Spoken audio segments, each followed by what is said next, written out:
טרור נגד יהודים, כיצד האנטישמיות עולה והמדינה נכשלת, כתב אישום. זה שמו של ספר שנכתב בגרמניה. הוא מאשים את השלטונות ובעיקר את המשטרה על התעלמות ממעשי האנטישמיות הקשים ההולכים ומתרבים. הסופר, יהודי גרמני, המתגורר בברלין, רונן שטיינקה. שלום רונן.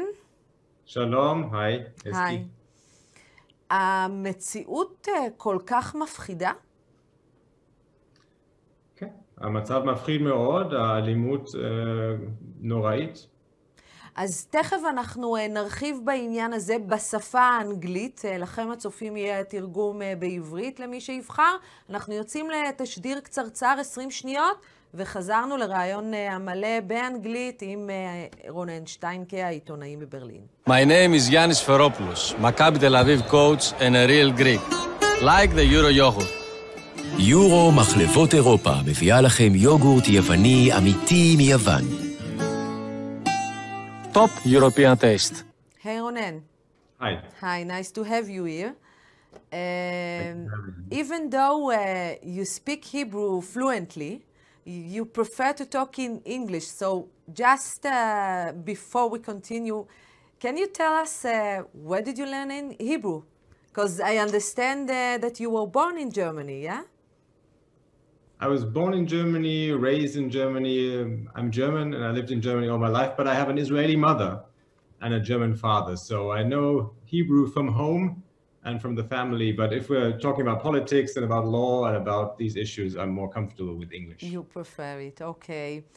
So when did you first identify that there is an increase in the anti-Semitism in Germany? If you go to a synagogue in modern day Germany, you will pass by a policeman guarding the door. If you go to a Jewish school in Germany today, you will pass by a policeman guarding the door. This is something that to me was normal growing up in Germany, and I didn't question it most of the time. And it's only now as an adult that I'm beginning to ask more and more, how is it that we've learned to accept this situation? It's unacceptable. Germany is one of the richest countries in the world. It's a safe country. It's a country with a state that functions and a police that is very effective. But how can we tolerate that this level of anti-Semitic violence has taken root here? Yes, but do you see an increase recently? So the statistics tell us that there's been an increase in the last 5 or 6 years, and it's not surprising. The political landscape in Germany has become a lot less comfortable. Since the refugee crisis in 2015, a new right-wing movement has gained ground. A new right-wing party like the Front National in France has also established itself in Germany.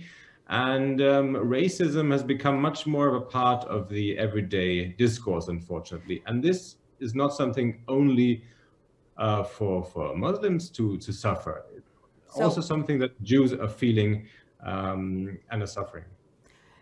In your book, you even call those action as terrorism.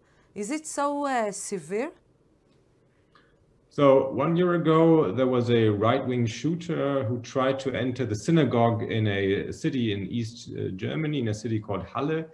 And he tried to make a massacre like in Christchurch. He had lots of weapons with him. Fortunately, he was stopped and he managed only to murder 2 persons and not more. And only a couple of weeks ago in the city of Hamburg, which is a very, a nice city, a rich city, a young Jewish man who was entering the synagogue was attacked by somebody with a spade, and he hit him on the head and broke his skull. So this is only 2 examples from the last year, and of course I think we should call this terrorism. We have a tendency in the West, in Europe definitely, to use the word terrorism only for violence against the powerful, against politicians, against the political system, but a kind of political violence against a minority like Jews in Germany, deserve this word also. Can you tell us what is the frequency of these attacks? Is it something like normally happen? Real violent attacks where people are hurt, luckily, are not something that happens every day. You know, every few days you might hear something, and the kind of attacks. Every few days, you are saying? Yes. Every few days. Well, Germany is a large country. Every few days you have these kind of attacks. It's dramatic, but it's not, we have lethal attacks every day. But what you should remember is the only reason why we don't have so many lethal attacks is because every Jewish institution in this country is protected by the police. And still we have these attacks. So to live in Germany and to practice the Jewish faith in Germany, I compare it in my book to living under siege. Yeah, you have to hide behind fences with video cameras, with a whole security apparatus, because the police, in their analysis, tells us that that's the kind of protection we need against violent attackers. So this is the attitude of the authorities and the police over there? So you will notice that politicians and also police chiefs make very nice speeches on historic dates, Holocaust remembrance days. But when it comes to taking care of the interests of living Jews, they're a lot less active, unfortunately. They, I argue, have learned to accept this level of anti-Semitic violence, and they've kind of stopped really being active about it. So is it true that the police handle those cases in double standard? That's what you are telling me? Between the Jewish community and the general the Germany population, Germans people? It's a problem which not only Jews know, it's a problem for other minorities also, for Muslims, for Black people in Germany.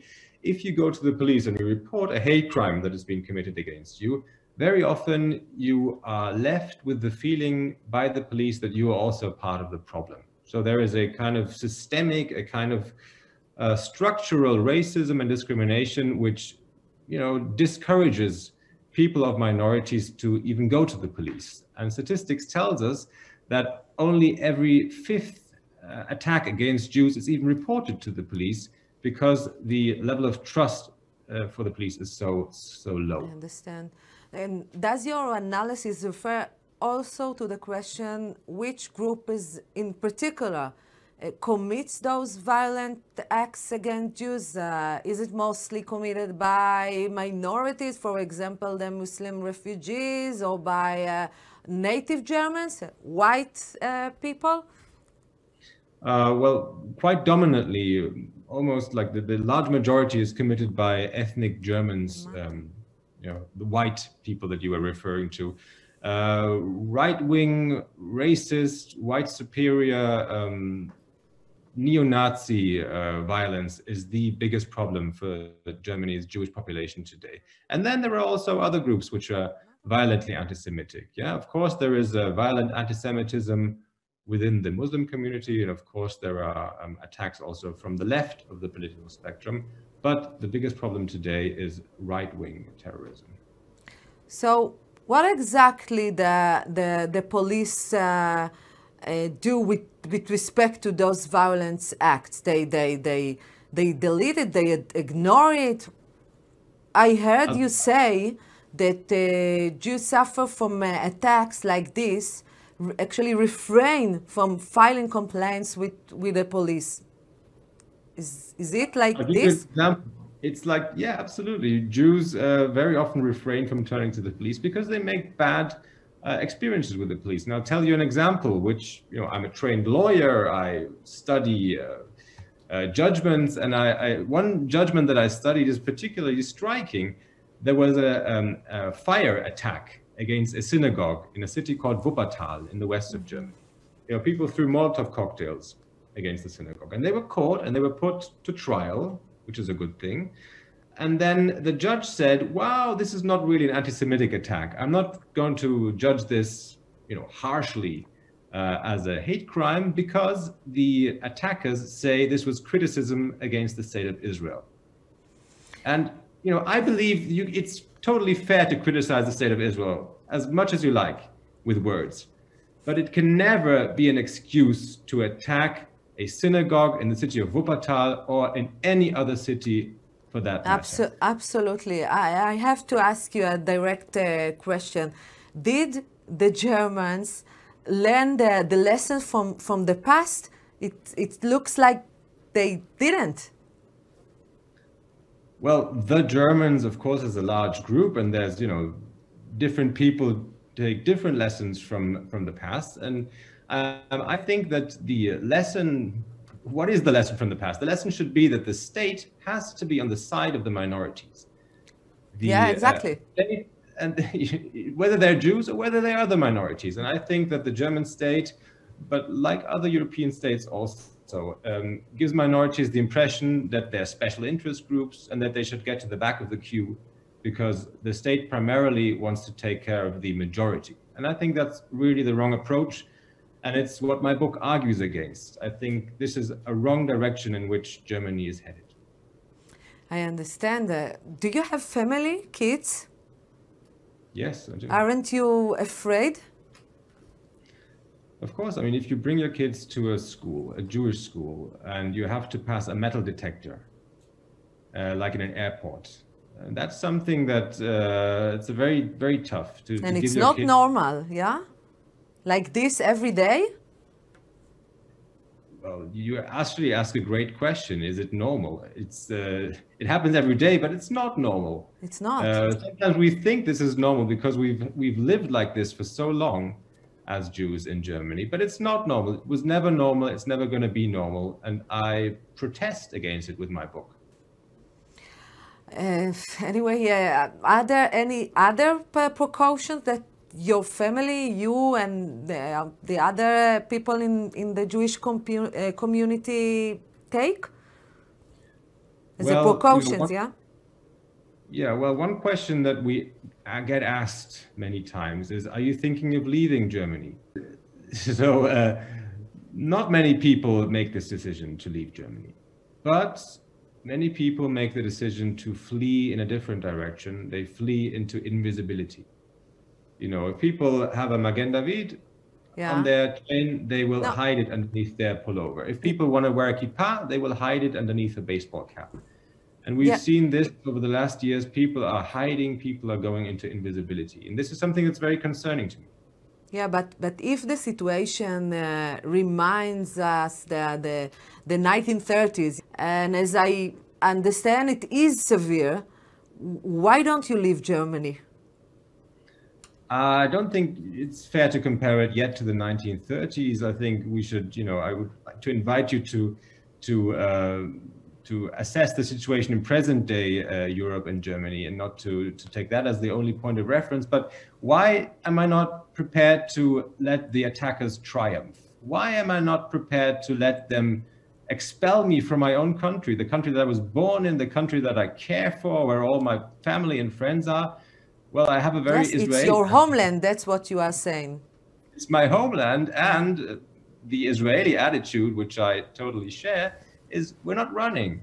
I'm not running from terrorists. I'm standing in their way, and I'm, taking up the fight, and I'm rallying up support and demanding from the state to support us against these attacks.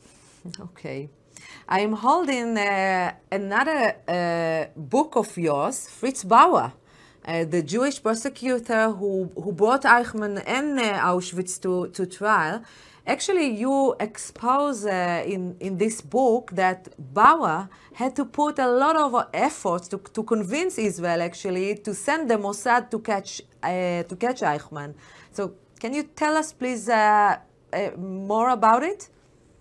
Yeah, it's a fascinating story. He was a Jewish prosecutor who came back from exile after the Second World War. And he came back to Germany because it's his home country, and he wanted to rebuild it and to make a better Germany. And he was, for a long time, the only person who was interested in hunting down Eichmann. Mm-hmm. At this time, in the 1950s, the Israelis were not interested in doing this at all. Why? Because the Israelis had problems in the present to deal with. The threats in the Arab neighborhood, all of these things were much more urgent than to go into your past. So there was never a policy of Nazi hunting. And then this Jewish prosecutor in Germany, he got the information, the valuable information where Eichmann was hiding. And he had to make the decision, what am I going to do with this information? And you have to understand that at this time in the 1950s, the German justice system, prosecution, the courts were so full of old Nazis who had just changed their uniform but not really changed their minds, that he was afraid that if he would officially go on a hunt and to arrest Eichmann, that his colleagues would sabotage him.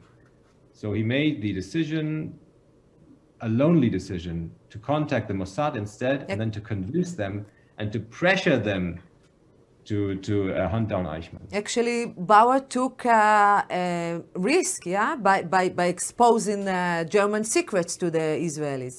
This is the point. Okay. Absolutely. This lonely Jewish prosecutor in Frankfurt in West Germany risked his career and probably risked his freedom, because if it would have become public that he was secretly conspiring with a foreign secret service to kidnap a German citizen, you know, even though a war criminal, no question, still is a German citizen, that would have been totally criminal. So he took the risk and he followed his conscience, and I think we should be thankful for him. And I wish that in Israel also he would be recognized more for this. Yeah. So I want to thank you very much, Ronen, and take care of yourself there. Thank you very much, Asti. Thank you. טוב, עם הדברים הבאמת לא פשוטים האלה, אני נפרדת מכם, חומר למחשבה. להתראות בתוכנית הבאה.